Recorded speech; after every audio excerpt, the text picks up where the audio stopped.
Antes de que se acabara el año, normalmente nos tomamos un tiempo para compartir una palabra para ese cierre de año, y lo hemos hecho hace mucho tiempo, estemos donde estemos y con los amigos que estemos en ese momento de fin de año. Entonces, cuando faltan 5 para las 12 y el año va a terminar, no, sino cuando faltan 20 o media hora, comenzamos como a compartir esa palabra. Y este fin de año sucedió igual. Faltaban como 20 minutos o algo así, y yo le pregunté al Señor: Señor, ¿qué palabra quieres tú que comparta en este momento para entrar el 2023? Y me llamó mucho la atención porque fue la palabra que Hamel compartió, Mateo 6:31. Y me saltó esta palabra: así que no se preocupen por todo eso que están diciendo, que comeremos, que beberemos, qué ropa nos pondremos, qué voy a hacer este año, qué va a pasar con mi vida. Estas cosas, dice Jesús, dominan el pensamiento de los incrédulos. O sea, esto es lo que piensan las personas que no caminan con Dios. Esto les turba y les roba la fuerza, se angustian. ¿Qué va a pasar este año? Y de hecho, un porcentaje, lo que más preocupa a los colombianos es el 44%, por ejemplo, el desempleo. El 55% el asunto político. La parte de la violencia. El anuncio de una recesión. Todas estas situaciones son las que gobiernan, dice ahí, el pensamiento de las personas que no tienen a Jesús como su Señor y Salvador. Pero aclara acá el Señor: pero su Padre Celestial ya conoce todas sus necesidades. O sea, Él ya sabe las necesidades que tú y yo tenemos. Esas preocupaciones: me voy a casar, ¿cómo voy a pagar mi universidad? ¿Qué voy a hacer con estas deudas? ¿Qué va a pasar con mi matrimonio? ¿Qué va a pasar con mi pensión? Si lograré ese emprendimiento. Y todo eso que te roba, domina el pensamiento de la gente, es algo que Jesús dice acá: no debería a ti estarte preocupando en ese nivel, porque su Padre Celestial, nuestro Dios, ya sabe y conoce todas nuestras necesidades. Pero luego dice claramente en lo cual sí tenemos que estar enfocados, en qué debemos de poner nuestra prioridad, que es aquello que tiene que estar ocupando el primer lugar en nuestros pensamientos. No es si voy a pagar, no sé si voy a estudiar, no, eso no. En lo que tú y yo tenemos que enfocarnos este 2023: busquen el reino de Dios por encima de todo lo demás. Busquen el reino de Dios por encima de todo lo demás. Lleven una vida justa y Él les dará todo lo que necesiten. Y la iglesia me dice: dale un fuerte aplauso al Señor por eso. Y tú y yo podemos estar pensando: pero es que Jesús no conoce lo que yo vivo hoy. Y esto fue escrito hace 2000 años. Entonces quiero aclararte y ponerte en el contexto de lo que estaba viviendo esta generación en ese tiempo. En ese tiempo estaban bajo el dominio de Roma. O sea, Roma vivía ahí en su ciudad. En este tiempo, este pueblo de esta generación, en el año 63 antes de Cristo, Roma entró a dominarlos. Y cuando Herodes empezó a gobernar, un hombre borracho que se había casado más de 10 veces, un desastre de gobierno, cuando entró a gobernar, para mostrar su poder, asesinó a cantidad de personas en las calles de Jerusalén. O sea, quiero que entiendan el contexto que ellos tenían allá.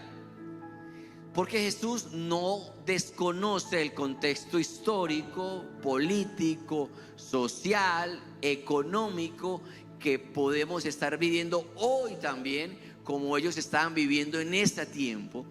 Pero el principio no cambia. ¿Y cuál es el principio? Todo eso que te roba la paz, todo eso que te angustia, eso que te preocupa, que tú no sabes qué va a pasar, entréguemelo a mí, dice el Señor. Y tú enfócate en buscar mi reino, en conocer mis principios, en obedecer mis leyes, y yo me encargaré de todo eso que necesitas, porque yo soy bueno, dice el Señor, y suplo más allá de lo que tú esperas. ¿Alguien está entendiendo esta realidad y este principio de Dios? Esto que te está angustiando, debes de entregárselo al Señor y confiar en Él. Buscar primero el reino de Dios. ¿Tú no crees que Él sabe que el dólar sube, que el dólar baja, que el gobierno, que las leyes? Él ya lo sabe. Y este pueblo de Jerusalén, antes de ser gobernado por Roma, fue por Babilonia y antes por los persas, y siempre había estado un gobierno dominante, pero los principios de Dios son los mismos.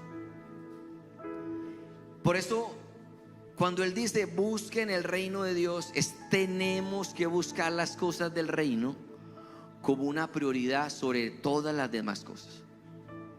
Si cuidamos de los asuntos de Dios, tú cuidas tu relación con Dios, tú quieres crecer este año más, tú quieres caminar más en su voluntad, tú te encargas de eso. Él se encargará de eso que te está angustiando. Va a cuidar nuestros asuntos. Él sabe que tenemos que comer, Él sabe que tenemos que vestir, Él sabe que hay un colegio que pagar, que la universidad, Él ya lo sabe. Pero tú búscalo a Él. ¿Sabes qué dice Filipenses 4:19?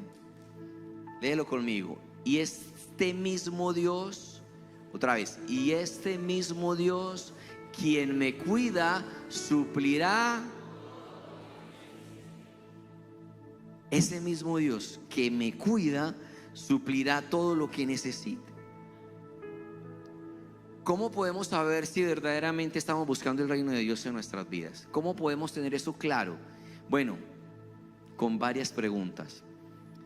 Si tú tienes el reino de Dios como prioridad en tu vida, la pregunta que va a despejar esa duda es: ¿dónde inviertes tus energías? ¿Dónde inviertes tu tiempo? ¿Dónde inviertes tus recursos? Si en esas tres preguntas no aparece el reino de Dios, entonces no estás colocando el reino de Dios como prioridad. ¿Dónde invierto mi energía? ¿Dónde invierto mi tiempo? ¿Dónde invierto mis recursos? Y no aparece por ningún lado el reino de Dios, entonces no está siendo prioridad. Porque ¿sabes qué dice la escritura en Isaías 55:2? ¿Por qué gastan su dinero en alimentos que no les dan fuerza? ¿Por qué pagan por comida que no les hace ningún bien? Escúchenme, y comerán lo que es bueno y disfrutarán de la mejor comida, lo que Dios tiene para nosotros. En la Biblia aparece una historia que me parece muy buena analizar en este momento, y es el momento cuando Jesús llega a una casa y se encuentra con Marta y se encuentra con María. ¿Han escuchado esa historia, cierto? Y Marta está pero turbada, dice la palabra allí en el Evangelio, con una cantidad de asuntos que resolver, los detalles, y está pero acelerada, resolviendo, buscando y cuadrando todo para que todo esté así perfecto. Y María está a los pies de Jesús. Y entonces Marta, agotada, frustrada, turbada, perpleja, en este estado, alterada, agitada, llega donde Jesús. Jesús, pero mira a María, porque no está conmigo en esta misma función. Y Jesús le dice: Marta, Marta, Marta. Yo sé que aquí hay muchas Martas y Martos. Estás afanada y turbada. ¿Por qué te preocupas? ¿Qué vas a comer? ¿Qué vas a vestir? ¿Por qué estás tan angustiada? ¿Qué va a pasar mañana? ¿Cómo hace? Marta. María tomó la mejor parte y no le será quitada. ¿Qué fue la parte que tomó María? Un alimento que ella necesitaba recibir en su espíritu, que le estaba dando Jesús, y eso no iba a ser quitado. Un alimento que le iba a dar fuerzas, que le iba a dar autoridad. Entonces, ¿está mal ser Marta? No está mal ser Marta. Tampoco podemos lapidar a Marta, porque no la vamos a encontrar en el cielo y maluco que estemos hablando mal de ella. No, yo pienso que todos necesitamos de Marta, pero todos necesitamos más de María. ¿En qué sentido? En que, claro, tenemos que salir, tenemos que emprender, tenemos que estudiar, tenemos que leer, tenemos que trabajar. Eso hay que hacerlo como Marta. Pero antes de hacer eso, pasa un tiempo en los pies de Jesús. Porque en ese momento que tú estás colocando el reino de Dios como primero, buscándolo a Él, ahí Él te va a dar favor, te va a dar fuerzas, te va a dar discernimiento, te va a dar fe, te va a dar revelación, para cuando salgas tú vas a ser efectivo mucho más si estás colocando el reino de Dios primero en tu día y en tu vida. Y quiero que le des la gloria al Señor, porque eso es lo que va a hacer que tú y yo nos mantengamos enfocados, que tú y yo podamos estar enfocados en lo que realmente es importante. Entonces, lo que Jesús le está enseñando a Marta es: estás desenfocada, Marta. Primero toma lo que estoy dando, luego haz lo que quieres hacer. Y eso fue lo que me hablaba el Señor acabándose el año, sobre toda esa parte. Dile a mi pueblo que se enfoque. Y Dios no está escondido tratando como de que nadie lo encuentre, como que fuera tan complicado poder hallar a Dios. De hecho, en Isaías 55:6 Él dice: busquen al Señor mientras puedan encontrarlo, llámenlo ahora mientras está cerca. O sea, buscar el reino de Dios es algo que es posible, porque Él está disponible y listo para que lo encontremos. Pero hay que tomar una decisión consciente que nos lleve a buscarlo. O sea, una decisión de tu corazón, de tu voluntad, de hacer un esfuerzo, de enfocarte primero en buscar su reino, en buscar su palabra, en buscar su dirección, en buscar su consejo, antes de ir afuera. Entonces, ¿qué es lo que quiero decirles en esta noche? Enfoquémonos en buscar el reino. Enfocarse, mira la definición, es hacer un esfuerzo consciente para mantener atención, una atención activa, en particular eliminando por completo todas las distracciones. ¿Cuántos saben que hay muchas distracciones hoy y que no es fácil enfocarnos? ¿Sabías que las personas solo logran tener la atención en algo 8 segundos? Y está bajando esto ya. Dicen que 6 segundos. Y ya que 3 segundos. Ya hablé, ya fueron. O sea, lo difícil que es enfocarse ahora en esta era digital, porque nuestros cerebros están hiperestimulados. Entonces es muy difícil enfocarnos, pero es un músculo que tú puedes desarrollar, de enfocarte en el reino de Dios, de tratar de despegarse un poquitico de este aparato. Porque uno puede estar en una cena, sentado, compartiendo, y solo por mirar, nadie te ha llamado, pero se mira. Y a los 5 minutos estás hablando y mira notificaciones. Y estás con los amigos compartiendo y miras si alguien puso una foto boba en Instagram o por ahí, y miras. Estás en cine viendo una película y prendes el celular con baja luz y miras. Estás en la iglesia, no ustedes, están en la iglesia y no está pasando, pero estamos hablando y usted mira por si no sé, pasó algo y miras. Hay una grandísima dificultad para enfocarnos. Un editor de una productora leí, dijo: tuve que colocarle tiempo al tiempo que iba a pasar viendo TikToks, porque el TikTok y las redes sociales, decía él, es un pozo infinito.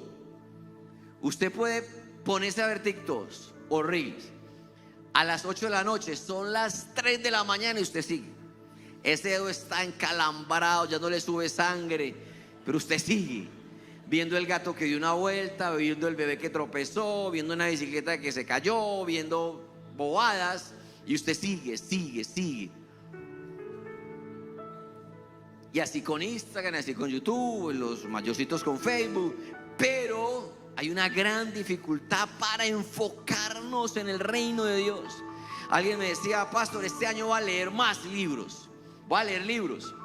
Pero él tiene un tiempo ocupado, la agenda, él trabaja, bueno, cosas que hacer. Y me dijo: pero ¿sabe cuándo lo voy a leer? Usando el tiempo que usaba para ver redes. Ahí voy a leer libros. Entonces, enfocarnos en el reino es una decisión consciente de tu voluntad para poder hacerlo. Sabes que hay un proverbio ruso que dice: si persigues 2 conejos al mismo tiempo, no vas a atrapar ninguno. Así que mejor persigue lo más importante. ¿Qué es lo más importante? Buscar el reino, porque esto es lo que va a permitir que lo demás llegue, fluya, tengas paz, tengas dirección. ¿Cómo busco el reino? Te voy a dar 4 o 5 consejos de cómo buscar el reino de Dios este 2023. Número 1, la oración. Primera de Tesalonicenses 5:17 dice: nunca dejen de orar. Dice: nunca dejen de orar, nunca dejen de orar. Otra parte de la Biblia dice: oren sin cesar. Jesús le dijo a sus discípulos: oren para que no caigan en tentación. El espíritu está dispuesto, pero la carne es débil. Oren. Y orar no es un monólogo donde yo voy con una lista de peticiones como si yo fuera Papá Noel. Tampoco es un momento donde yo repito una oración y los ángeles les da migraña escucharte hablar lo mismo repetido como una lora mojada. Tampoco. Orar es una forma como yo hablo con Dios y Dios me habla a mí. Entonces, orar sin cesar. Y una manera clave que quiero decirte que podríamos empezar a hacer es: Señor, yo oro para que se haga tu voluntad en la tierra como en el cielo. O sea, ¿cuál es tu voluntad para mí? Yo quiero hacer tu voluntad en mi vida. Porque no todas las oraciones Dios las va a contestar, porque si contesta todo lo que pides, te vas a destruir, porque hay cosas que no estás preparado para recibir.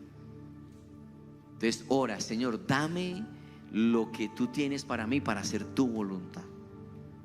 Jesús oró: Señor, si puedes quitarme esta copa tan amarga, pero no se haga mi voluntad sino tu voluntad. Entonces, esto es algo que podemos empezar a orar: Señor, ¿cuál es tu voluntad para mí este año? ¿Cuál es tu voluntad para mí en lo sentimental?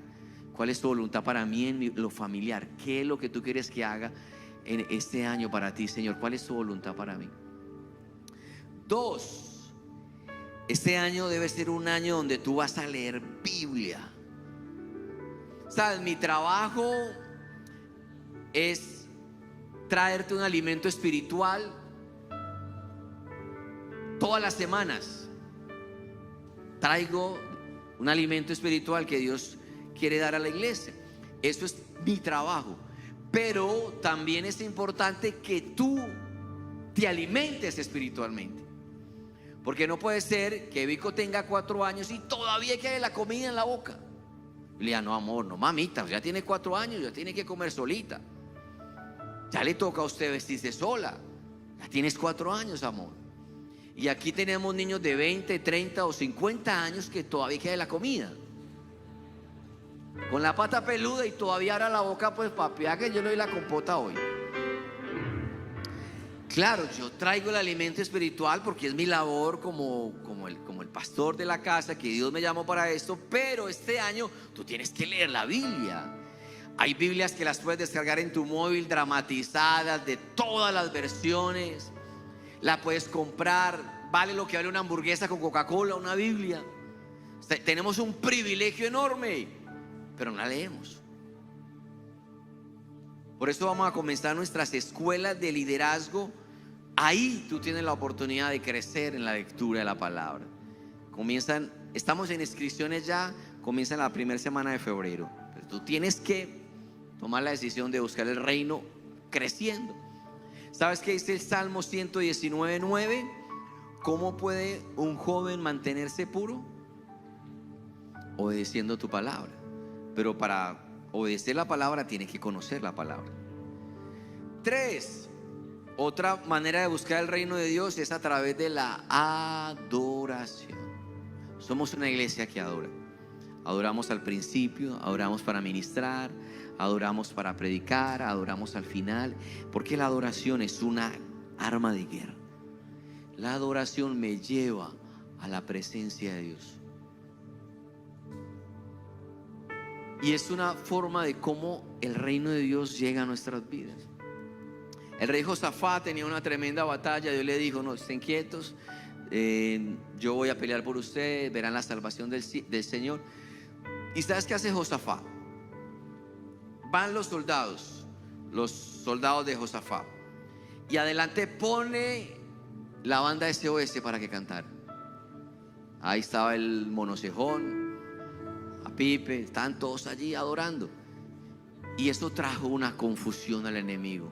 Cuando tú adoras, familia, tú provocas una confusión a los demonios. Ellos quedan, porque fue lo que pasó con Pablo y Silas. Estaban en la cárcel encadenados y empezaron a adorar. ¿Y qué produjo eso? Un terremoto espiritual que se manifestó en la tierra y se rompieron las cadenas. Entonces, cuando yo adoro, aunque la guerra sea física, entiendo que al adorar primero me gano la guerra en lo espiritual, y cuando la gano en el plano espiritual se manifiesta en la tierra. Y aquí empiezas a ver cómo las cadenas se rompen, cómo las puertas se abren, porque tú entendiste que trajiste el reino de Dios a esa batalla. ¿Cuántos me están entendiendo, iglesia? Amén. Así que adora. Josué venció y los muros de Jericó cayeron y él tocó los instrumentos. La adoración es un arma de guerra. 4, y voy terminando, otra manera de yo traer el reino de Dios es memorizando los versículos. Esto te lo quiero enseñar. Cuando tú lees la Biblia, nos ayuda a entender lo que es correcto a los ojos de Dios. La Biblia es como una carta de amor, pero también es nuestra única arma ofensiva contra las tinieblas. Tú sabes la armadura del creyente, ¿cierto? El calzado del evangelio, el cinturón de la verdad, la coraza de la justicia, el escudo de la fe, el casco de la salvación y la espada, que es la palabra de Dios. Pero la palabra de Dios, a lo que se refiere ese versículo, la palabra de Dios no es la palabra logos, porque el logos es toda la Biblia, los 66 libros. Ahí se refiere, y la espada es la palabra de Dios, en esa palabra es el rema de Dios, no el logos, el rema. O sea, es la palabra que Dios te está dando para esta batalla. Y es importante que tú empieces a memorizar versículos, porque en el momento que tú, no sé, alguna situación, Tú tienes un depósito acá dentro de palabra revelada y Dios te la trae a memoria para que la declares en ese momento. Es importante que tú memorices versículos. Mira lo que dice Salmo 119:1. He guardado tu palabra en mi corazón para no pecar contra ti. He guardado tu palabra. Primero la memorizo, luego la internalizo. Esa palabra existe. Interiorizo mejor. Y si no, inventamos una y ya. Interiorizo y luego la entiendo para no pecar contra Dios. Otra vez, primero la memorizo, luego la interiorizo y luego la entiendo para no pecar contra Dios. Hay que memorizar la palabra de Dios. Pastor, sí, ahí dice ayúdate que yo te ayudaré. Sí. ¿Dónde está eso? No. Hay que memorizarla, hay que interiorizarla y hay que entenderla. Entonces es algo que te va a dar una autoridad en el reino espiritual. Es algo que te da un peso espiritual. El fin de semana vamos a hablar del peso espiritual. Pero hoy quiero decirte, memoriza la palabra. ¿De dónde vendrá mi socorro? De Jehová que hizo los cielos y la tierra. Torre fuerte es el nombre de Jehová. Él correrá al justo y será levantado. El día que temo, yo en ti confío. Y empiezas a memorizarla, a interiorizarla. Y cuando la tienes acá, tú la entiendes para no pecar contra Dios. Así que memorízala. Y por último, sea agradecido. Cuando Jesús sanó a los 10 leprosos, los 10 fueron sanos cuando caminaban, porque Jesús les dijo: vayan y preséntense al sacerdote. Y mientras caminaban, los 10 fueron sanos. Los 10. Uno, cuando se vio sano, regresó a darle las gracias, darle la gloria al Señor. Y Jesús, cuando vio uno, dijo: ¿y dónde están los demás? ¿Dónde están? Este que llegó, que regresó, Dios le dio una palabra más de bendición.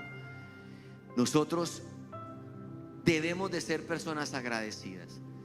Se hizo un estudio en el 2003 y se le pidió a un grupo de personas que por semanas hicieran una libreta y anotaran todo aquello que les llevara a estar agradecidos con la vida. Ellos empezaron a escribir razones por las cuales ese día estaban agradecidos, y los resultados de ese estudio fue que las personas que lo hacían tenían una vida más plena y más satisfactoria. Pero a veces no podemos ser como los 9 que cuando reciben de Dios una sanidad, o reciben una liberación, o reciben una palabra, no vuelven. Y mi esposa en estos días tuvo una palabra de conocimiento para alguien que ha venido prosperando en un emprendimiento que Dios ha bendecido, y que hay un modus operandi en esta persona, que cuando él sale del desierto y empieza a prosperar, se enfría con el Señor. Y Dios le dio una palabra, mi esposa le dio una palabra que está en la Biblia, Deuteronomio: cuídate de olvidarte del lugar donde Dios te sacó esos 40 años en ese desierto. Cuídate de no olvidarte. Familia, tenemos que ser agradecidos. Tenemos que ser personas agradecidas por lo que Dios ya nos ha dado. ¿Sabes? Cosas que a mí me ponen feliz, y yo estoy tan agradecido con Dios por eso. ¿Sabes qué me pone a mí contento? Un café. Un cafecito. Claro, ya vamos a entrar en ayuno, ya habrá que esperar. Pero un cafecito me pone contento. Yo, Señor, gracias. ¿Sabes qué me pone contento? Dormir cuando está lloviendo. Y uno se acurruca y: Señor, gracias, Padre. Uy, qué bendición. ¿Sabes qué me pone contento? Jugar un partido con todos estos troncos de aquí. Y cuando me la pasan para hacer gol, porque si no me la pasan quedan en disciplina. Eso me alegra el día. Me pone feliz venir a la iglesia. Tan feliz cuando yo tomo vacaciones, porque tengo una familia, tengo mujeres y hay que, bueno, tú sabes, con los hijos hay que generar estos espacios. Pero cuando estoy por allá y pasan los días, yo extraño mucho estar en la iglesia. Eso me hace feliz. Me hace feliz cuando mis hijas así de sorpresa me abrazan. Eso me hace feliz. Me hizo feliz la vez pasada que Vico se nos metió en la cama a dormir y que no, bueno, venga pues, y me dio un besito. Me hace feliz un buen libro, una buena cena, un buen asado con Alejo. Familia, cosas que no tienen precio, porque para lo demás está más cerca. Pero cosas que no tienen precio y ya las tenemos. El hecho de poder estar acá, el hecho de haber sobrevivido una pandemia, el hecho de que Dios nos da palabras proféticas para este año, el hecho de que tenemos a Jesús con nosotros. Hay que ser muy agradecidos. Cada día hay algo que olvidar, algo que perdonar y algo que agradecer. Por eso el Salmo 100, versículo 4, si sube la banda por favor, dice: entren por sus puertas con acción de gracias, vayan a sus atrios con alabanza, denle gracias y alaben su nombre, pues el Señor es bueno, su amor es inagotable, permanece para siempre, y su fidelidad continua de generación en generación. Por eso Él está diciéndonos en esta noche: no se preocupen qué van a comer, qué van a vestir, qué va a pasar contigo mañana en la vejez. Eso domina el pensamiento de las demás personas, pero tú enfócate en buscar el reino de Dios y su justicia, y las demás cosas van a ser añadidas sobre ti. Y la iglesia me dice: dale un fuerte aplauso, ponte sobre tus pies, familia. Este año es el año de buscar el reino de Dios como prioridad. Una persona le pregunta a Jesús: Jesús, ¿cuál es el mandamiento más importante? Porque en la ley habían más de 600 mandamientos. ¿Y cuál es el más importante, Jesús? Y Jesús le contestó: amar a Dios con toda tu mente, con todas tus fuerzas, con todo tu corazón, con todo. ¿Esto qué quiere decir? Busca primero el reino de Dios. Enfócate en eso, en buscar el reino de Dios. Que tú seas como María a los pies de Jesús todos los días. Antes de salir, antes de estudiar, antes de irte para tu universidad, antes de tu empleo, emprendimiento, pasa un tiempo con Jesús, orando, leyendo la palabra, adorándole, memorizando un versículo para ese día y dándole gracias a Dios por un día más de su misericordia y de su fidelidad.